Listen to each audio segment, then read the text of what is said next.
नाज़रीन आदाब, खैर मकदम है आपका। मैं हूं इमरान खान आपके साथ। कल 95 मिनट के अपने इंटरव्यू में वजीर आजम नरेंद्र मोदी ने कई मुद्दों पर सरकार की राय साफ की, लेकिन जिस मुद्दे को लेकर पीएम के बयान की सबसे ज्यादा चर्चा हो रही है वो है राम मंदिर। पीएम ने साफ किया है कि सरकार राम मंदिर पर फिलहाल ऑर्डिनेंस नहीं लाएगी, लेकिन यह भी कहा है कि सुप्रीम कोर्ट के फैसले के बाद जो जिम्मेदारी होगी उसे पूरा किया जाएगा। पीएम के इस बयान को आरएसएस जहां पर राम मंदिर के लिए मुस्बत बता रहा है, वहीं यह भी कह रहा है कि मौजूदा सरकार ही राम मंदिर तामीर का वादा पूरा करे। दूसरी तरफ विश्व हिंदू परिषद का कहना है कि विश्व हिंदू मंदिर के लिए आखिरी वक्त तक इंतजार अब वो नहीं कर सकते। तो सवाल यह पैदा हो रहा है कि क्या ऑर्डिनेंस से फिलहाल इनकार करके मोदी सरकार धर्म संकट में नहीं फंस गई है? पीएम के बयान से तो यही लगता है कि अब राम मंदिर अब अदालत के भरोसे है, लेकिन क्या हिंदू तंजीमें और मंदिर के नाम पर वोट देने वाली आवाम पीएम से की कानून की जो मजबूरी है उसको समझ पाएगी? अब इसका फायदा 2019 में किसे मिलेगा, यह भी एक देखने वाली बात होगी। लेकिन यह तो कहा जा सकता है कि सरकार ऑर्डिनेंस और अदालत में फंस सी गई है, या फिर पीएम राम मंदिर पर एक और मौका मांगने वाले हैं। तो जो बात कल वजीर आजम नरेंद्र मोदी ने कही, वही बात तो इकबाल अंसारी और दूसरी मुस्लिम तंजीमें काफी सालों से कह रही हैं कि हम कोर्ट के फैसले का इंतजार करेंगे और जो कोर्ट कहेगा उस पर अमल करेंगे। ऐसे में हिंदुवादी तंजीमें इन पर तो नाराज हो रही हैं, लेकिन सवाल यह है कि वजीर आजम नरेंद्र मोदी और क्या बीजेपी पर अब हिंदुवादी तंजीमें उसी तरह से नाराज होंगी जिस तरह से इन तंजीमों पर नाराज होती रही? यह बड़ा सवाल है। दूसरी बात, जहां चाह वहां राह की बात होती है, तो जब चाह थी तो राह 4.5 साल में क्यों नहीं निकाली गई? यह भी बीजेपी से एक बड़ा सवाल है। और जो आज हिंदुवादी तंजीमें कह रही हैं कि अध्यादेश नहीं लाएंगे लेकिन मंदिर वहीं बनाएंगे, ये कैसी लॉलीपॉप है? ये किस तरह के वादे हैं? ये किस तरह की सियासत है? बीजेपी आज कटघरे में है, इस पर हम बात करेंगे। मेरे साथ बहुत अच्छा पैनल है इस वक्त, आइए उनका तारुफ आपसे करवा दूं। मेरे साथ इस वक्त हिंदू धर्मगुरु आचार्य कृष्णा शर्मा जी स्टूडियो में तशरीफ फरमा है। असद खान फलाही साहब को भी हमने अपने साथ रखा है, इस्लामिक स्कॉलर है, अक्सर हमारे प्रोग्राम में शामिल होते हैं। राजकुमार भाटी साहब मेरे साथ हैं, समाजवादी पार्टी के तर्जुमान हैं, अक्सर इस प्रोग्राम में शामिल होते हैं, अपनी अहम राय रखते हैं।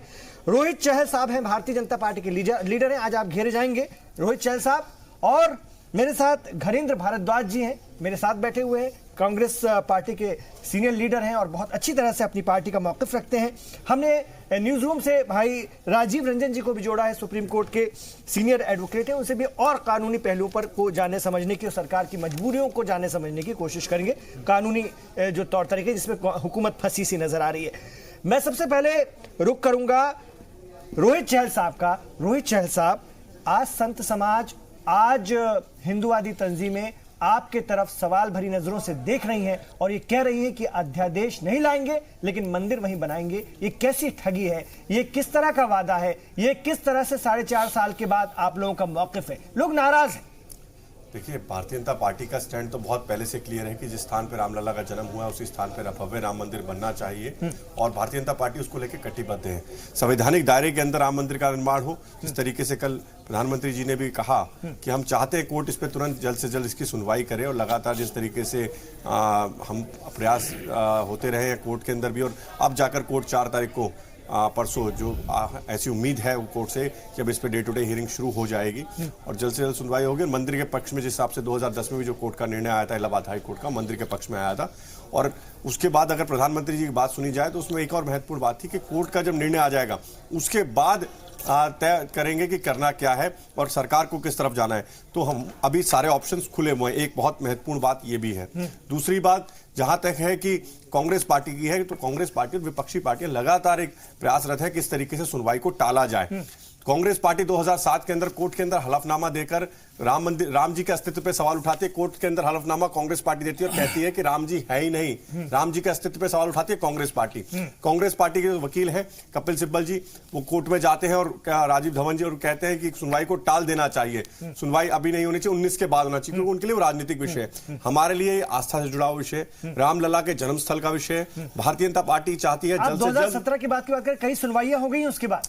देखिए, सुनवाइयां बिल्कुल, लेकिन हमें ये उम्मीद थी कि जिस तरीके से 28 अक्टूबर को भी जो कोर्ट का डिसीजन आया था कि अब उन्होंने जनवरी में टाल दिया, हमें उम्मीद थी कि तब डे टू डे इसकी हियरिंग शुरू हो जाएगी और लगभग इलाहाबाद हाई कोर्ट ने जो निर्णय था उसी के ऊपर सुप्रीम कोर्ट को निर्णय लेना है। तो हमारा उम्मीद यही है और हम ये चाहते हैं कोर्ट से कि जल्द से जल्द इसकी सुनवाई करे और कांग्रेस पार्टी से आग्रह है कि इसमें राजनीति ना करे और अपने वकीलों को भेज के इसकी सुनवाई ना टाले और राम मंदिर के निर्माण में सहयोग करे। ठीक है, ठीक है। आचार्य कृष्णा शर्मा जी 2 मिनट में आप अपनी बात रख सकती हैं, आपका वक्त शुरू होता है। देखिए, जो ये सरकार बनी थी, मुद्दा क्या था? राम मंदिर। राम मंदिर को लेके ही आप जो है ये सरकार बनी है, आप जीते भी, लोगों ने आपकी भावनाओं की जो है कद्र भी की है और हम लोगों ने भी बहुत सम्मान किया। हमें ये था कि हाँ मंदिर बन जाएगा, मगर इसके बाद एकदम अचानक 4 साल में आप जो है आप जवाब देते हैं कि नई अध्यादेश नहीं लाएंगे और इसके बाद सुप्रीम कोर्ट के फैसले का हम इंतजार करेंगे जो 4 जनवरी को होने वाला है। ठीक है, आप जो बोल रहे हो ये चीज आपको पहले बोलनी चाहिए थी और ये लोगों को जो सपने, जो हम साधु संत समाज के लोगों को जो सपने दिखाए हैं, जो वहां पे हम लोग बहुत टाइम से जो साधु लोग जो वहां बैठे हुए हैं, आस लगा के बैठे हैं कि जब हिंदू हमारी सरकार है, सब कुछ है, केंद्र में भी हमारी सरकार है, उसके बावजूद भी हम राम मंदिर नहीं बना पा रहे। ये राजनीतिक मुद्दा लेते जा रहे हैं कि ऐसे कैसे हो सकता है कि दूसरे लोग इसमें टांग अड़ा रहे हैं और आप हम कुछ नहीं कर पा रहे। या तो एक चीज हो सकती है कि आपको पता है कि सुप्रीम कोर्ट का जो फैसला आएगा शायद हमारे ही पक्ष में आने वाला हो, इसीलिए आप कैंसिल कर रहे हैं कि अध्यादेश नहीं लाएंगे। कुछ ना कुछ जो चीजें हो रही है लोगों की, हम लोग सबके सामने, यानी हम लोगों के लिए जो है भावनाओं के साथ में आप खेल रहे हो। ये सारी चीजें जो है आप एकदम पलट रहे हो। सुप्रीम कोर्ट का जो भी फैसला हो, लेकिन ये भी तो संशय है, ये भी तो लोगों को शक शुबात है कि कितना खींचेगा। हिंदुवादी तंजीमें ये कह रही है देखिए ना, और 10 कितना साल टाइम हो हो सकता गया लग जाए। और कितना टाइम हो गया, हम कब से उम्मीद रहे। आज ये था कि चलिए बीजेपी की सरकार आ जाएगी, हिंदू जो हमारा राम मंदिर बनेगा, रामलला का मंदिर बनने के लिए कितने लोग इंतजार कर रहे हैं, कितने हिंदू भक्त हैं जो राम भक्त हैं जो इंतजार कर रहे हैं कि मंदिर बनेगा। कोई ऐसा नहीं कि अड़ंगा, आप वहां पे चले जाइए, अयोध्या में भी चले जाइए, वहां पे कोई कि मुस्लिम विवाद हो या वो लोग अड़ंगा लगा रहे हैं, ऐसा कुछ भी नहीं है। मगर आप बनवा सकते हो। योगी जी की सरकार है, इधर मोदी जी की सरकार है, जब दोनों मिलके ऐसी क्या चीज है कि आज ठगने वाली बात है कि आप हमारे जो है भावनाओं के साथ में आपने हमें ठगा है। इतने सारे साधु संत जो हैं, आप उम्मीद लगा के बैठे हुए थे, एकदम अचानक आप जो है जानते हो 2019 का इलेक्शन आने वाला है, एक अभी बाकी के जो आपने जहां इलेक्शन लड़ा था वहां से आपकी जो है हार हो गई है, तो एकदम आप कैसे चेंज कर सकते हो? या तो ये हो सकता है कि सुप्रीम कोर्ट में जो फैसला आ रहा है शायद हमारे पक्ष में आने वाला है। तो मैं लौटूंगा आचार्य जी आपके पास लौटूंगा। मैं असद खान फराई साहब की तरफ जाता हूं। वजीर आजम ने जो बात कही है, कहीं उसको ऐसा तो नहीं लगता जिस तरह से वो बात की, वजीर आजम है हिंदुस्तान की, उनको सबको साथ लेकर सबको देकर चलना, कानून के मुताबिक चलना, आइन के मुताबिक चलना है, तो सबका साथ सबका विकास इसमें कहीं आपको दिख रहा है क्या? नहीं, पहली बात तो, बुनियादी बात तो आप ये समझिए इमरान साहब कि प्रधानमंत्री नरेंद्र मोदी जी जो हैं वो हाईएस्ट कॉन्स्टिट्यूशनल पोस्ट पे बैठे हैं इस वक्त। अगर वो हिंदुस्तान के संविधान की रक्षा नहीं करेंगे, उसकी हिफाजत नहीं करेंगे, तो कौन करेगा? तो संविधान के दायरे में रहते हुए जो बेहतरीन बयान हो सकता था, जो स्टेटमेंट हो सकता था, वो उन्होंने दिया है। नहीं तो फिर बोलिए कि आप खुश हैं, सबका साथ सबका विकास है ना? ये उन्होंने, सुनिए अब आप सुनिए सर, वो प्रधानमंत्री हैं, वो किसी पॉलिटिकल पार्टी के इस वक्त नहीं है प्रेसिडेंट, वो एक देश के प्रधानमंत्री हैं। देश के संविधान की रक्षा करना उनका दायित्व है, उसी के हिसाब से उन्होंने बयान दिया। चंद बातें मैं जो कहना चाहता हूं कि पिछले कई दशकों से आपने सुना राम मंदिर के ऊपर जो सबसे अलंबरदार जो थे, फ्लैग बेयर थी, वो बीजेपी थी। इन्होंने इसी के नाम पे लोगों से वोट मांगा था, इसी के नाम पे लोगों से आज पावर में आए, 2 सांसद से आज 283 तक पहुंचे। वो राम मंदिर की देन है, इसी के पूरा आंदोलन देश भर में चलाया गया इसी के नाम पर। अब अगर आप आखिरी वक्त में आके ये बात कहें कि भाई सुप्रीम कोर्ट के फैसले से बनेगा, तो सबका सारा कंट्रीब्यूशन तो सुप्रीम कोर्ट का है। तो आपने क्या कंट्रीब्यूट किया उसके अंदर? आपको जनता ने जो वोट दिया था वो इस बुनियाद पे दिया था कि अगर याद हो, हमारे बीजेपी के स्पोक्स पर्सन बैठे यहाँ पे, कि बीजेपी अटल बिहारी वाजपेयी ने कई बार ये बात कही कि मेरी हुकूमत, मेरी सरकार अल्पमत में है, मेरे पास प्रचंड बहुमत नहीं है। अगर मैंने राम मंदिर का अध्यादेश संसद के पटल पे रखा, उसी दिन मेरी सरकार गिर जाएगी। इसीलिए उस वक्त से लेकर आज तक प्रचंड बहुमत की डिमांड करते हैं कि हमें सरकार पूरी बहुमत मिले तो हम ये राम मंदिर बना के देंगे। लेकिन आज ये अपने वादों से बदल गए और देश की जनता ठगा हुआ महसूस कर रही है। मैं तो अक्सर ही बात कहता हूं कि आप ये दोबारा जाके माफी मांग ले देश की जनता से, कहें हमें एक दूसरा मौका और दें, शायद हम दोबारा आपको बना के दे दें। या ये होगा कि राम मंदिर के नाम पे दूसरी पॉलिटिकल पार्टीज आएंगी, जैसे परवीन कुमार तोगड़िया जी ने देख लिया, एक नई पार्टी बना ली, उन्होंने कहा इन्होंने ठगा है, अब मुझे वोट दो, मुझे सत्ता में बैठाओ, मैं आपको राम मंदिर बना के दूंगा। ठीक है। इस तरह से और लोग भी आप लौट रहा हूं मैं आपके पास। घनेंद्र जी, ऑर्डिनेंस से फिलहाल इनकार करके मोदी सरकार धर्म संकट में फंस गई है क्या? और फिर आपको ही टारगेट किया है, कांग्रेस को ही टारगेट किया कि आप लोग अड़ंगा डाल रहे हैं, आपके वकीलों ने अड़ंगा डाला, ये बात भी कह गए वजीर आजम। देखिए इमरान भाई, पिछले 4.5 साल से ऐसा लग रहा है कि सरकार को हम चला रहे, मोदी जी नहीं चला रहे। हर चीज में हमें कांग्रेस काम नहीं करने दे रही, हमें कांग्रेस रोक रही है, कांग्रेस रुकावट डाल रही है। अरे सरकार आपकी है, भारतीय जनता पार्टी की सरकार चल रही है, पूरे मैंडेट की सरकार है, पूर्ण बहुमत की सरकार है, काम नहीं हो रहे तो कांग्रेस नहीं करने दे रही। ऐसा कैसे हो सकता है डेमोक्रेसी में कि आप हर चीज के लिए कांग्रेस को एक्यूज बनाओ? ये आपकी जिम्मेदारी, सरकार आपने चलानी है। आपकी सरकार में कोई भी काम हो जाए, नोटबंदी विफल होती है तो कांग्रेस ने नहीं करवाने दी, जीएसटी का आपका मॉडल खुद का बनाया हुआ फेल होता है तो कांग्रेस ने खराब कर दिया। आप हर चीज में कांग्रेस को एक्यूज करके नहीं भाग सकते। देश के लोगों से आपने मैंडेट मांगा था, देश के लोगों ने आपको बहुत भारी मैंडेट दिया था। पिछले 23-24 साल के बाद इतनी पूर्ण बहुमत की सरकार आई। आपने देश के लोगों से वायदे करे थे, आपने देश के लोगों से वायदा करा था कि मैं आपको अच्छी सरकार दूंगा, अच्छे दिन दूंगा, लेकिन अच्छे दिन के नाम पे आपने देश के लोगों को चीट करा। अब रही बात इस राम मंदिर की, राम मंदिर आज से नहीं, भारतीय जनता पार्टी के 89 से लेकर आज तक 2013 तक के सब मैनिफेस्टो में था। लेकिन होता क्या है कि जब इनको वोट चाहिए होते हैं तब ये भगवान राम का नाम लेते हैं, तब कहते हैं मंदिर बनाएंगे, लेकिन जैसे सरकार में आते हैं भूल जाते हैं। ये लोग किसी के सगे नहीं, ना इनकी भगवान राम में आस्था है, ना इनकी हिंदू धर्म में आस्था है, ना इनकी मंदिर में आस्था है। इनकी आस्था सिर्फ एक चीज में कि कैसे वोटों की खेती की जाए, कैसे सरकारें बनाई जाए। उसके लिए फसाद कराना हो फसाद करा देंगे, उसके लिए दंगे कराने हो दंगे करा देंगे, उसके लिए हजारों लोगों को मरवाना पड़े, उनकी लाशों पर सरकार बनानी पड़े, बना देंगे। इनका किसी में आस्था नहीं है, इनकी सीधी सी एक ही मंशा है कि कैसे सरकारें बनाई जाए। अब 2019 में जब लोग इनसे बात करेंगे कि क्या हुआ आपके वायदों का, तो उससे पहले लीपापोती शुरू कर दी है। प्रधानमंत्री कल खुद जिस तरीके से आपने देखा होगा इंटरव्यू में इतने असहज नजर आ रहे थे, उनकी बॉडी लैंग्वेज कह रही थी कि प्रधानमंत्री का आत्मविश्वास हिला हुआ है। प्रधानमंत्री ने मान लिया कि 2019 में उनकी विदाई तय है और देश के लोगों ने भी तय कर लिया है कि झूठी सरकार को उखाड़ फेंकना है, झूठी सरकार को हटाना है। ठीक है, राजकुमार भाटी जी, जो बात घनेंद्र जी कह रहे हैं कि असहज नजर आ रहे थे वजीर आजम, सरकार कुछ बैकफुट पर आई है, कुछ बातों के लिए उनको सामने आना पड़ा और बहुत सारे मुद्दों को उन्होंने रखा, और खास तौर से राम मंदिर का मुद्दा जिसको लेकर पिछले दिनों बड़े मुजाहरे हुए थे, उस पर भी अपना मौकिफ साफ कर दिया। अब आपको क्या लगता है कि मौकिफ साफ हो गया, ये साफ है कि क्या स्ट्रेटेजी है, तो इसमें गलत क्या है? नहीं, प्रधानमंत्री माननीय नरेंद्र मोदी जी और केंद्र सरकार और भारतीय जनता पार्टी ये इन दिनों बड़ी दुविधा में फंसे हुए हैं। मेरे एक मित्र हैं दीक्षित दनकौरी, उनकी एक गजल की कुछ पंक्तियां मुझे याद आती हैं कि इस दौरे तरक्की में किरदार संभालूं, घर बार संभालूं या तेरा प्यार संभालूं, और मैं रफ्तार संभालूं या दस्तार संभालूं। तेज दौड़ता हूं तो दस्तार गिरती है, दस्तार संभालता हूं तो स्पीड कम हो जाती है। अब प्रधानमंत्री और बीजेपी सब इस दुविधा में है कि जो हमने उन्माद लोगों के अंदर पैदा किया है, जो एक धार्मिक उन्माद और धार्मिक कट्टरता और धार्मिक पागलपन पैदा किया है, उसे बनाए रखें या संविधान की तरफ देखें।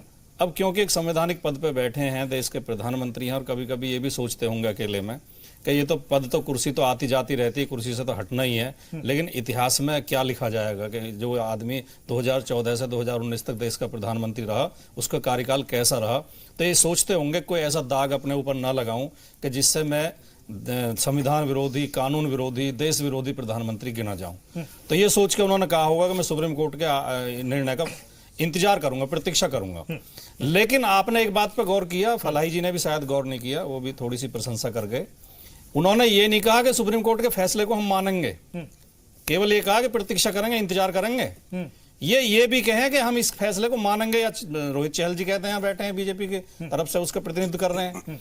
बाकी सभी पक्ष, खासतौर से जो बाबरी मस्जिद के पैरोकार हैं, सबने कहा है कि जो सुप्रीम कोर्ट का फैसला होगा हमें स्वीकार होगा। देश की सभी पार्टियों ने कहा है कि जो सुप्रीम कोर्ट का फैसला होगा हमें स्वीकार होगा। केवल भारतीय जनता पार्टी और आरएसएस कभी ये नहीं कहते कि हमें सुप्रीम कोर्ट का फैसला स्वीकार होगा।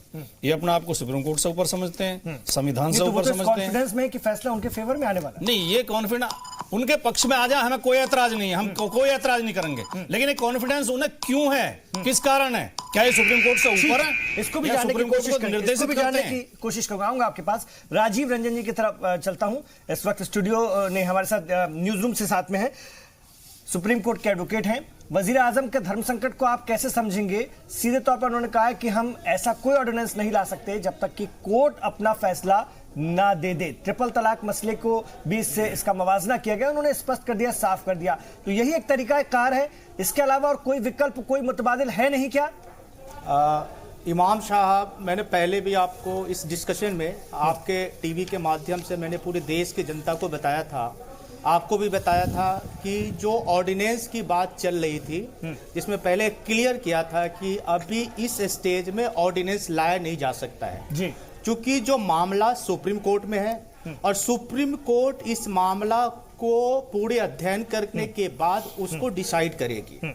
उसमें जो भी डॉक्यूमेंट आना था, जो इलाहाबाद हाई कोर्ट में जो डॉक्यूमेंट आया था, same document supreme court of India में आया है। उस एविडेंस को वो देखेगी। उसकी जो डेट मुकर्रर की गई है, जो 4 जनवरी से जो आर्गुमेंट और हेयरिंग स्टार्ट होना है, जो भी इसमें पैरवकार हैं और पक्षकार हैं, उनकी बात सुनने के बाद सुप्रीम कोर्ट इसमें डिसीजन देने वाली है। पहले भी मैं बताया हूं कि ये जो सूट है वो सूट पार्टीशन सूट नहीं है, टाइटल सूट है और टाइटल सूट फर्स्टली डिसाइड होना है। देखिए, एक पॉलिटिकल पार्टी, चाहे जो भी पार्टी हो, चाहे कांग्रेस हो, बीजेपी हो या किसी अन्य पार्टी हो, जो अपनी बात रख रही है, वहां पे लीगल तथ्य कहीं भी नहीं आता है और लीगल तथ्य से बिल्कुल बहुत दूर दूर जाकर वो अपनी बातें कर रहे हैं, वो अपनी भावनात्मक बातें कर रहे हैं, इमोशनल बातें कर रहे हैं। और देश जो है, संविधान जो है, जो कंट्री है, वो इमोशन से नहीं चल सकता कानून को कोई है। फर्क अगर नहीं इमोशन से चलेगा तो देश चल नहीं सकता, देश डिवाइड हो जाएगा, यहाँ पे पार्टीशन हो जाएंगे। तो यहाँ पे जो बातें हो रही है, और जो प्रधानमंत्री जी ने भी कल अपनी स्टेटमेंट में अपनी जो बातें कही है कि ऑर्डिनेंस हम ला नहीं सकते हैं क्योंकि मामला सुप्रीम कोर्ट में है और सुप्रीम कोर्ट वो डिसाइड करेगी। और सुप्रीम कोर्ट जब डिसाइड कर देगी, डिसाइड करने के बाद फिर कॉन्स्टिट्यूशन, पार्लियामेंट फिर क्या करती है तो उसके बाद वो डिपेंड करता है। अब कॉन्स्टिट्यूशन के पास, संविधान के पास, मैं और लौटूंगा सर आपके बहुत सारी लौटूंगा, आपका वक्त अभी पूरा हो जाता है, मैं लौटूंगा आपके पास। तो ऑर्डिनेंस अभी लाया नहीं जा सकता। ठीक है, यहां पर एक छोटा सा वक्फा हम लेंगे, ब्रेक लेंगे, उसके बाद इस चर्चा को आगे बढ़ाएंगे। बहुत अच्छा पैनल है और भी इसकी गहराइयों को समझने की कोशिश करेंगे। बीजेपी घिरती नजर आ रही है, हिंदुवादी संगठनों के सीधे सवाल हैं। आज विश्व हिंदू परिषद ने भी प्रेस कॉन्फ्रेंस की बाकायदा, और साधु संतों ने तो यह भी कह दिया है कि रामलला की कृपा हटी तो बीजेपी सत्ता से गई। ये बहुत बड़ी बात आज कही गई है, इस पर भी हम बात करेंगे। वजीर आजम नरेंद्र मोदी ने साफ कर दिया है कि ऑर्डिनेंस नहीं लाया जाएगा, कोर्ट के फैसले के बाद इस पर सोचा जाएगा और कि क्या कुछ करना है। ये कल उनकी बातों से इशारे मिले हैं, इसलिए साफ हो गया कि ऑर्डिनेंस तो नहीं लाया जाएगा। मेरे साथ आचार्य कृष्णा शर्मा जी हैं, हिंदू धर्म गुरु हैं। मैं आपसे पूछना चाहता हूं, जो बात वजीर आजम नरेंद्र मोदी ने कही है और यही बात मुस्लिम तंजीमें भी सालों से कह रही हैं कि कोर्ट का जो फैसला होगा वो हम सबको मान्य होगा, फिर हिंदू तंजीमें, विश्व हिंदू परिषद हो या आरएसएस हो, लगातार उनको निशाने पर लेती रही हैं, उनसे नाराजगी जाहिर करती रही हैं। आज वजीर आजम ने ये बात कही तो आप लोग उनको टारगेट कीजिए या भारतीय जनता पार्टी को टारगेट कीजिए, वो सख्ती क्यों नहीं दिख रही है? नहीं, कर तो रहे हैं टारगेट। आप ये देखिए, अभी भाटी जी ने बोला, बात तो सही है कि अगर मैं सुबह से देख रहा हूं कि सुप्रीम कोर्ट कांग्रेस का को निशाना बनाया जा रहा तो है, हम मानेंगे। कांग्रेस को निशाना बनाया जा रहा है कि कांग्रेस अड़ंगा डाल रही, जो बात वजीर आजम ने कल कह दी थी। लेकिन आप लोग सीधे आप रोहित चहल जी से पूछिए, सवाल कीजिए आप। नहीं, रोहित जी से तो हम कह ही रहे हैं कि जिस तरीके से इन्होंने बोला है कि आप फैसला आने दो, है ना, आने दो। अब जैसे कि भाटी जी बोल रहे थे कि अगर आएगा तो क्या हम मानेंगे, ये भी तो बोलना चाहिए।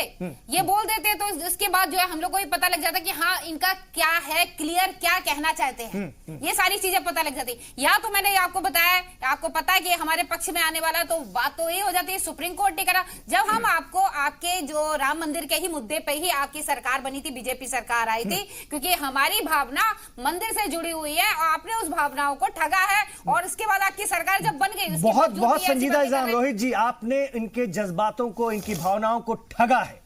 देखिए, मैं तो एक बात कहूंगा कि भारतीय जनता पार्टी तो कटिबद्ध है कि जहां रामलला का जन्म हुआ उसी स्थान पे भव्य राम मंदिर तो बनना 4.5 चाहिए। साल में मैं कुछ भी नहीं हुआ। मैं सारे जो प्रश्न उन सबके कोई राह ही नहीं निकली। देखिए, मेरी से सारे प्रश्न तो मैं उत्तर देता हूँ एक एक करके।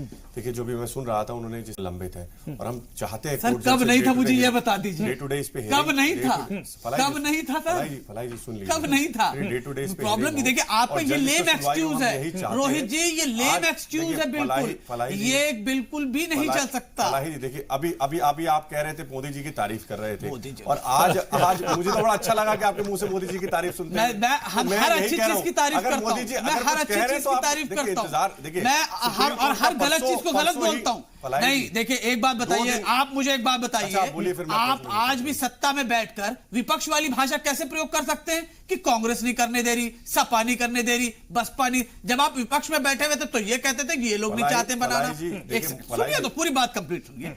ये लोग नहीं चाहते भव्य राम मंदिर बनाना, ये रोड़ा अटका रहे हैं, ये परेशानियां क्रिएट कर रहे हैं। आज जनता ने आपको प्रचंड बहुमत के साथ, ओवरवेलमिंग मेजॉरिटी के साथ सत्ता दी, कहां? केंद्र में भी और राज्य में भी, और तब भी आप विपक्ष की भाषा और जबान बोलेंगे। फलाई साहब, दिक्कत ये भी है, फलाई साहब, दिक्कत ये भी है। एक बात और, इन्होंने हर बार अपनी लाचारी और बेबसी को ऐसा दिखाया कि मामला सुप्रीम कोर्ट में है, हम कुछ नहीं कर सकते। मैं फलाई जी आप ट्रिपल तलाक के ऊपर ऑर्डिनेंस ला सकते हैं। मुझे एक प्रश्न का उत्तर दीजिए, आपने सारे प्रश्न की छड़ी लगा दी। अब मुझे बताइए, अगर हम बिल लाते हैं तो आप सपोर्ट करेंगे? यहाँ बैठे इतने साथी हैं, बता दें आज कांग्रेस पार्टी, समाजवादी पार्टी यहाँ बैठी है, ये सपोर्ट करेंगी? फलाही जी सबसे पहले विरोध करेंगे। मैं बताता हूं, देखिए, मुझे पता है कि देखिए, हम भारतीय जनता पार्टी चाहती है संवैधानिक दायरे के अंदर राम मंदिर का निर्माण हो और भारतीय जनता पार्टी कटिबद्ध है। पार्टी का स्टैंड यही रहा है कि कोर्ट का जो भी निर्णय आएगा, क्या होगा, कोर्ट का जो भी वर्डिक्ट आएगा, कोर्ट का जो भी फैसला होगा उसे हम वही बात वजीर आजम कह रहे हैं। नया क्या होगा बोला है रोहित जी? सवाल आपसे क्या बोला? ठीक है प्रश्न का रोहित जी, सवाल आपसे ये है कि नया क्या कर दिया 4.5 साल में? खुद कृष्णा जी कह रहे हैं कि ठग लिया आप लोगों ने, ठग लिया। आपने अच्छा प्रश्न किया, मैं उसका उत्तर देता हूं। देखिए, उत्तर प्रदेश की अगर बात कर ले, सुप्रीम कोर्ट में जब 2010 के अंदर निर्णय आया, इलाहाबाद हाई कोर्ट का निर्णय आया, फिर 11-12 के अंदर जब सुप्रीम कोर्ट में मामला आया, उसके बाद सुप्रीम कोर्ट ने कहा कि सारे पेपर्स की ट्रांसलेशन करानी। 14,000 पन्ने थे लगभग। मैं भी भाटी जी को बड़े धैर्य से सुन रहा था। भाटी जी ने सारे आरोप लगा दिए, सब कुछ कर दिया, छाती पीट ली, लेकिन भाटी जी ने यह नहीं बताया कि 14,000 पन्नों का जब इनकी सरकार रही 5 साल, एक पन्ने का ट्रांसलेशन करा के सुप्रीम कोर्ट में नहीं दिया। 4 महीने के अंदर योगी सरकार ने 14,000 पन्नों का ट्रांसलेशन करा के दिया।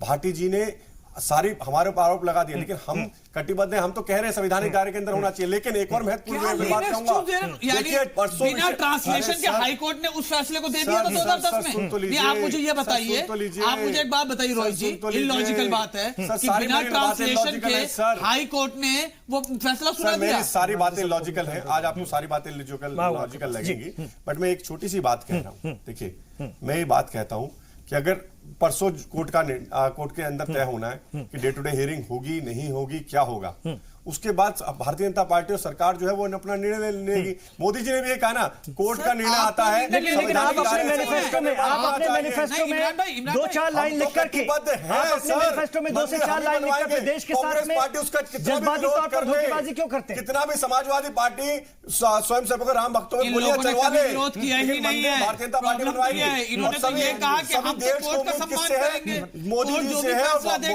जनता पार्टी सरकार से है। गणेश जी सबसे बड़े, लेकिन गणेश जी एक बात आप मुझे बताइए, ठीक है गणेश जी, मेरा भी आपसे भी सवाल है। आज वजीर आजम की बात से अगर बीजेपी फंस रही है या मंदिर की बात निर्माण की रुक रही है, तो कांग्रेस को इतनी खुशी क्यों हो रही है? आप इतने मुस्कुरा क्यों रहे हैं? और हम देख रहे हैं कांग्रेस के प्रवक्ता बड़े खुश। उसकी वजह यह है कि आज ये वही भाषा बोल रहे हैं जो कांग्रेस बोलती थी, जो सपा बोलती थी, जो बसपा बोलती थी। मैं हमको आज भी बोल रहा हूं, मंदिर का निर्माण होगा। मंदिर मैं कह रहा हूं इस चैनल में बैठ के, इलाहाबाद हाई कोर्ट नहीं बताया कब होगा, लेकिन ये नहीं बताया देश की जनता की भावना के साथ में लिया था। कोर्ट का निर्णय आएगा, कोर्ट का निर्णय आएगा। ठीक है, भाटी जी ने कहा था कोर्ट का निर्णय तो 2010 में भी आया था। कृष्णा जी, पक्ष में आया था और हमें पूरी आशा उम्मीद है, क्योंकि जो आर्कियोलॉजिकल सर्वे ऑफ इंडिया की 2003 की रिपोर्ट आई थी, उसमें पाया गया था अवशेष मिले थे, 70 खंबे मंदिर के मिले थे। उसको तो कांग्रेस भी मानती है, कांग्रेस कहां मानती है? कांग्रेस कपिल सिब्बल कोर्ट में जाकर कहते हैं कि मंदिर की सुनवाई टालने को तो आप मानते हैं ना, सुनवाई टालने के लिए कहते हैं। रोहित जी, जितने उत्साह से आप बोल रहे हो, कल कहीं इतने से इससे भी 10% उत्साह अगर प्रधानमंत्री में होता तो शायद हिंदू समाज में कोई मैसेज जाता। लेकिन आपके प्रधानमंत्री असहज थे, आपके प्रधानमंत्री असहज नहीं थे, राहुल गांधी असहज थे, तभी आप कोर्ट में देते हैं राम जी के अस्तित्व पे। इस पे बोलिए, इस पे क्या है, राम जी का अस्तित्व है नहीं है, इसको बताइए। रोहित भाई विपक्ष की भाषा बंद कीजिए। अगर इस चैनल पे चिल्लाने से राम मंदिर बन जाएगा तो मैं भी आपके साथ चिल्ला लूंगा। इसका प्रश्न मैं भी आपके साथ चिल्ला लूंगा। आपने कोर्ट में 2 मैं भी आपके साथ चिल्ला लूंगा। अगर चिल्लाने से अगर राम मंदिर बन रहा है, प्रधानमंत्री जी पे सवाल उठा रहे हैं। ये एक छोटा प्रश्न ये तरीका नहीं होता कि मैं आपको सुन रहा हूं, आप बोले धैर्य से सुनो अपनी बात। मैं ये कह रहा हूं कि हो क्या रहा है कि आपके पास 4.5 साल से सरकार थी। मैं हमारे मैनिफेस्टो में नहीं था राम मंदिर बनाना, आपके मैनिफेस्टो में था। जिम्मेदारी किसकी थी? जिम्मेदारी किसकी थी? जिम्मेदारी आपकी थी। नहीं, अब दूसरी बात सुनो, आपने देखो कितना बड़ा आपने फुलिश सा आर्गुमेंट दिया कि हमने पिछले 4.5 साल में 14,000 पन्नों की ट्रांसलेशन कराई। बहुत बड़ा एहसान कर दिया, एहसान आपने बहुत बड़ा एहसान कर दिया। हमने 4 महीने के अंदर किया। कोर्ट में कौन जाएगा? कोर्ट में कौन जाएगा? लेकिन आपने क्या किया? आपके वकील जाके कपिल सिब्बल जी वहां पर क्या काम करते हैं? वहां पे कहते हैं कि सुनवाई को टाल देना चाहिए। कपिल सिब्बल जी पे बोलिए ना, कपिल सिब्बल जी किसके नेता हैं? बताइए आज देश को। कपिल सिब्बल जी पार्टी से बाहर हो गए क्या? आपको लग रहा था, मुझे लग रहा था मोदी जी से थोड़ा समझदार हो। आप तो मोदी जी वाले आर्गुमेंट कर रहे हो, कांग्रेस नहीं करने दे रही। कांग्रेस राहुल जी वाले आर्गुमेंट नहीं कर सकता। सरकार किसकी है देश में? राहुल जी वाले सरकार किसकी है देश में? मेरे को ये बता दो, बार बोलो, ये बता दो सरकार किसकी है देश में? राहुल गाले सरकार कांग्रेस की है, बीजेपी की है? मैं तो सरकार आपकी है, ऐसे एमपी आपको दिए, वायदा आप करते हो, मंदिर आपने बनाए। क्या बात है? क्या लॉजिक है? पार्टी बनवाएगी। रोहित जी सुनिए, अरे कहां से बनवाओगे आप? कहां से बनवाओगे? मुझे ये बताओ। बाबरी आपके मैं बता रहा हूं, कोर्ट का निर्णय आने के बाद सरकार तय करेगी। रोहित जी सुनिए, कपिल सिब्बल बाबरी मस्जिद एक्शन कमेटी की तरफ से थे, और अगर वो कांग्रेस की बात नहीं है, क्योंकि सुनिए, हाँ तो फिर तो अरुण जेटली साहब भी यूनियन कार्बाइड, अरुण जेटली साहब भी यूनियन कार्बाइड के साथ थे। अरे पार्टी को स्टैंड क्लियर अरुण जेटली साहब भी यूनियन कार्बाइड के साथ थे। स्वराज की लड़की ललित मोदी वो नीरव मोदी की वकील होती है, और आप कहते हो सुषमा स्वराज की लड़की है, इंडिपेंडेंट है। मिशेल का वकील कौन है? कांग्रेस पार्टी का लीगल इंचार्ज। ये यूनियन कार्बाइड का वकील कौन था? यूनियन कार्बाइड का वकील कौन था? अरुण जेटली का वकील कौन कहता है? त्रासदी का वकील कौन था? ये सियासत नहीं चलेगी, ये सियासत नहीं चलेगी, वो बुरा हिंदू है, ये जवाब नहीं चलेगा। किसने कहा? सर अगर चिल्लाने से बनवाना चाहता आपके चिल्लाने से झूठ बोलने से मुझे आपका ऑडियो गिराना पड़ेगा, मुझे आपका ऑडियो गिराना पड़ेगा। आप मानो कि आपकी सरकार विफल है, आप मानो कि आपकी सरकार की नीयत में खोट है, आप मानो कि मैं आपका ऑडियो गिरा रहा हूं। मैं मेरा सवाल ये है, राजकुमार जी एक एक करके मैं ऑडियो गिराना पड़ेगा, इस तरह से नहीं। राजकुमार भाटी जी, बहुत सख्त इल्जाम, योगी सरकार ने जो ट्रांसलेशन कराए आपकी हुकूमत के दौरान, यानी समाजवादी पार्टी की हुकूमत ने उसमें कहीं ना कहीं लाचारी बरती, कहीं ना कहीं उसमें ढील दी, ये भी एक संगीन इल्जाम है। कहीं ना कहीं कल वजीर आजम ने कांग्रेस को इसके लिए रुकावट का जिम्मेदार ठहराया, आज बीजेपी के लोग आप लोगों को भी रुकावट का जिम्मेदार ठहरा रहे, बसपा को भी ठहराएंगे, जेडीयू को भी ठहराएंगे, सबको ठहराएंगे। क्या कहेंगे? रोहित भाई लगातार आरोप लगा रहे थे, मैं बिल्कुल बीच में नहीं बोला, तो मेरी उनसे रिक्वेस्ट है कि वो भी सुने मेरा जवाब। बोलिए, मैं सुनूंगा। ये बिल्कुल निराधार आरोप है। वो कोई आदेश दिखा दें, सुप्रीम कोर्ट ने कब आदेश दिया उत्तर प्रदेश सरकार को? नए उत्तर प्रदेश सरकार की ड्यूटी, ये तो सुप्रीम कोर्ट खुद ट्रांसलेट करा लेते जब चाहे, जब सुप्रीम कोर्ट ट्रांसलेट करा सकता है। और सुप्रीम कोर्ट के आदेश की कोई अवमानना कर सकता है क्या? सरकार अवमानना कर सकती है? ये संभव ही नहीं है, ये केवल राजनीतिक आरोप है। रोहित भाई ने मंदिर के बारे में 2 बातें यही विरोधाभासी बातें कह दी अभी आपकी डिबेट में। पहले तो इन्होंने कहा कि हमें कांग्रेस नहीं बनाने दे रही है, और हमें ये दूसरी पार्टियां जो विरोध कर रही हैं ये नहीं बनाने दे रहे हैं। तो फिर आपको ये कहना चाहिए था कि जब हमें सारी पार्टियां समर्थन कर देंगे हम तब मंदिर बनाएंगे। फिर उन्होंने बाद में ये भी कहा, जब ये थोड़े उत्तेजित हो गए, कि हम मंदिर हर हाल में बनाएंगे। तो एक बात कहें, आप डिबेट में नहीं, एक बात देखिए सुनिए रोहित भाई, बड़ी ईमानदारी से सुनिए, बड़ी ईमानदारी से सुन तो लीजिए यार। इस देश में मंदिर बनाने पे कोई पाबंदी नहीं है सर, सुन तो लीजिए।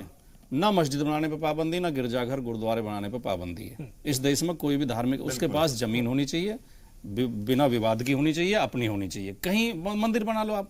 जो सुप्रीम कोर्ट में केस है वो मंदिर के पक्ष विरोध में है भी नहीं, वो जमीन का केस है सर। वो रामलला का जन्म टाइटल सूट है सर, सॉरी नहीं सर, आस्था का विषय नहीं है यार, नहीं है। राम भक्तों पर गोलियां चलवाई, चिल्लाने लगे, आप फिर चिल्लाने नहीं रहा सर। आप कैसे कह सकते हैं भाटी जी, सर वो रामलला की जन्मस्थली है। भाटी जी आपके लिए विवादित अब इनके चिल्लाने का सुप्रीम कोर्ट का केस भी बदल जाएगा क्या? सुप्रीम कोर्ट में जो केस है, रोहित जी कृष्णा जी का सवाल कृष्णा जी का सवाल सुनिए। आज आपको केवल 10 सेकंड पूछना चाहते हैं, देखिए आपने फैजाबाद का नाम अयोध्या रख दिया, तब कोई पार्टी आई थी बीच में रोकने? नहीं आई है ना। उसके बाद आपने इलाहाबाद का नाम प्रयागराज रखा, यानी जब जब हमने मंदिर का मुद्दा उठाया तभी तभी आपने हमारी भावनाओं को यानी थोड़ा सा हमें जैसे लॉलीपॉप दे देते हैं कि चलिए उस जगह का नाम चेंज कर दिया। जब आप बिल्कुल हिंदू राष्ट्र बनाने पे तुले हुए तो मंदिर बनाने में इतनी देरी क्यों कर दी कि अध्यादेश का हमें जो है सरकार कैसे बनेगी? फिर सरकार कैसे बनेगी? अगर मंदिर ही बन गया तो बीजेपी मंदिर तो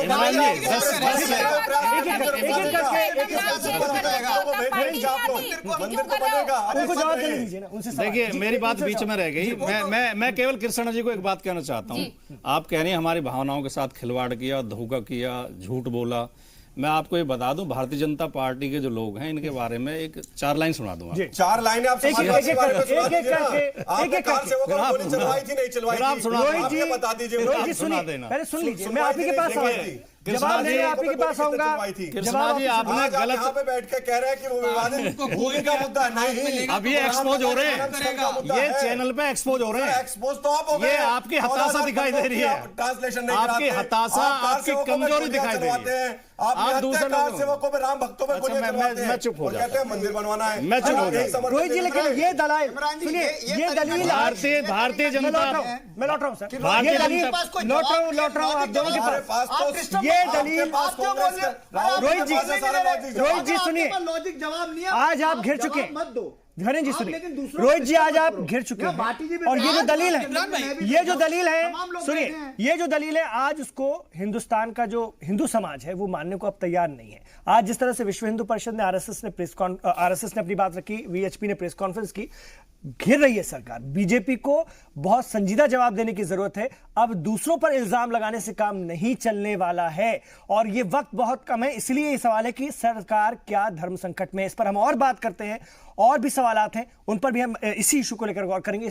ऑर्डिनेंस नहीं लाएंगे सरकार, वजीर आजम के कल के इशारे साफ हैं कि कोर्ट का फैसला, सुप्रीम कोर्ट का फैसला जो होगा उसके बाद सरकार सोचेगी, देखेगी कि क्या करना है। ऑर्डिनेंस नहीं लाएंगे, जो हिंदू संगठनों की मांग थी, जो बीजेपी से वो उम्मीद कर रहे थे, और कहीं ना कहीं उन्हें धचका लगा है और आज उनकी नाराजगी साफ दिख रही है दिन भर। मेरे साथ राजीव रंजन जी हैं, सुप्रीम कोर्ट के सीनियर एडवोकेट हैं न्यूज रूम से। राजीव जी, ये जो बातें हैं अभी भी जो हो रही थी, और आज दिन भर भी हमने जो समझा, कल वजीर आजम की बात भी समझी, बीजेपी इस वादे को करके ऐसा लगता है फंस गई और अब समझ में आ रहा है कि मुल्क तो कानून से चलता है और कानून से ही चलेगा। ये बात बहुत लेट समझ में आ रही है, अब कोई रास्ता नहीं है।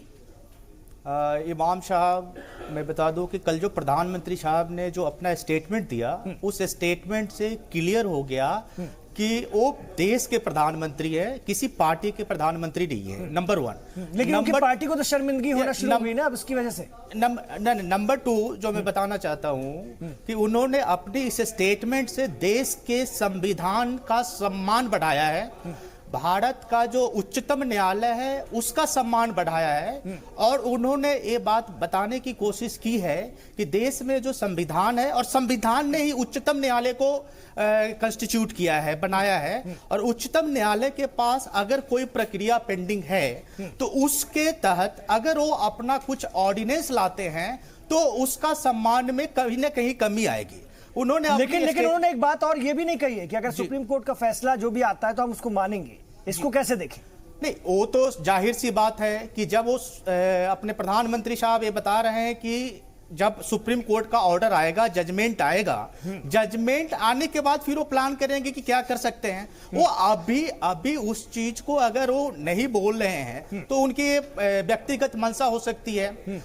लेकिन जो सुप्रीम कोर्ट की उन्होंने बात किया है, उनका जो सम्मान बढ़ाया है, देश के संविधान का जो सम्मान बढ़ाया है, देश के 125 करोड़ जनता है उसका जो सम्मान बढ़ाया है, ये उनके स्टेटमेंट में भली भांति झलक रहा है। और उससे आप समझ सकते हैं कि उनका जो, मैं जो जहां तक विश्लेषण किया हूं, समझ उनके प्रति जो लोगों की पार्टी के लिए धर्म संकट हो गया है। कृष्णा शर्मा जी अलग चीज है। कृष्णा शर्मा जी 31 जनवरी को संविधान और कानून से ऊपर पार्टी नहीं हो सकती। हिंदुवादी संगठनों की क्या हिकमत अमली हो सकती है, क्या रणनीति हो सकती है सरकार पर दबाव बनाने के लिए, और इस इशू को लेकर के 2019 के आम इंतखाबात से पहले जिसका काउंटडाउन अब शुरू हो गया है?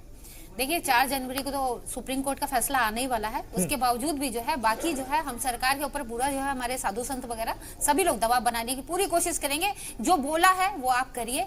अगर देश, जैसे अभी बोल रहे थे, देश के प्रधानमंत्री की हैसियत से उन्होंने जिस तरीके से बोला, ठीक है, तब आप पहले ये मत बोलते ना कि जब आप जीत के आए थे कि हम नहीं राम मंदिर बनाएंगे, उसी हिसाब से उसको मुद्दे को मत लाते। आप देश के प्रधानमंत्री बन के वैसे ही आते, विकास के मुद्दे पर आते, मगर जब बोला है उसको पूरा करे। मर्यादा पुरुषोत्तम राम की बात करते हैं, जो अपनी बात पे अड़ंग रहते हैं। ऐसे अगर भगवान के लिए अगर हम लड़ रहे हैं तो उनकी बातों की जो है भावनाओं की कदर करनी चाहिए। मेरे पास अब 30-30 सेकंड का वक्त है सभी के लिए। आपके फाइनल कमेंट्स में लेना चाहूंगा। चलिए, आपको आज बहुत घिरा है। रोहित जी, अपना कमेंट 30 सेकंड। इमरान जी, देखिए, भारतीय जनता पार्टी जो है, मैं व्यक्तिगत भी कहूँगा, और भारतीय जनता पार्टी का जो स्टैंड है बहुत क्लियर है। संवैधानिक दायरे के अंदर मंदिर का निर्माण होना चाहिए। भारतीय जनता पार्टी उसको लेकर कटिबद्ध है और हमें पूरी आशा है जो मंदिर का जो कोर्ट का निर्णय आएगा, माननीय ऑनरेबल सुप्रीम कोर्ट का, वो मंदिर के पक्ष में आएगा, जैसे इलाहाबाद हाई कोर्ट ने भी निर्णय मंदिर के पक्ष में दिया था। तो हमारी यही उम्मीद है कि होगा। और भारतीय जनता पार्टी, फिर मैं कहूँगा, मोदी जी ने एक बहुत महत्वपूर्ण बात कही है, कोर्ट के निर्णय आने के बाद हमारे पास सारे ऑप्शन खुले हुए हैं। उसके बाद सरकार का जो काम है सरकार तय करेगी और हमें पूरी आशा है वहां पर भव्य राम मंदिर का निर्माण होगा और मंदिर ही उस स्थान पे बनेगा। ठीक है, राजकुमार भाटी जी। देखिए, 2004 तक देश के प्रधानमंत्री माननीय अटल बिहारी वाजपेयी जी थे और वर्तमान प्रधानमंत्री से हर मामले में बेहतर थे। विद्वान थे, कवि थे, विचारक थे, दार्शनिक थे और दूसरी पार्टियों को स्वीकारी भी थे, उदार थे, कट्टर नहीं थे। उन्हें भी जब लोगों ने हटाया तो 10 साल तक बीजेपी नहीं लौट पाई। अब ये प्रधानमंत्री केवल 2 महीने के प्रधानमंत्री हैं, फिर 20 साल बीजेपी आने वाली नहीं है। तो जो करना अगली सरकार करेगी, इन्हें कुछ नहीं करना, ये केवल टाइम पास कर रहे हैं। अब सुप्रीम कोर्ट कराएगा और अगली सरकारें करेंगी। अब 20 साल तक बीजेपी तो लौट के आने वाली नहीं। ठीक है, घरेन जी। देखिए इमरान जी, मैंने पहले भी कहा था कि राम मंदिर कभी भारतीय जनता पार्टी के लिए कोई इमोशनल इशू नहीं रहा। राम मंदिर सिर्फ इनके लिए सत्ता का इशू था। जब जब इनको सत्ता पानी थी तब तब इन्होंने भगवान राम के नाम का मिसयूज करा, भगवान राम का इन्होंने अपमान करा। इनकी ना भगवान राम में आस्था, ना हिंदू धर्म में आस्था, ना मंदिर में आस्था है। इनका सिर्फ एक ही काम है कि किस तरह सामाजिक ध्रुवीकरण करके, धार्मिक ध्रुवीकरण करके किस तरीके सरकारें बनाई जाए, चाहे उसके लिए दंगे कराने पड़े, चाहे फसाद कराने पड़े।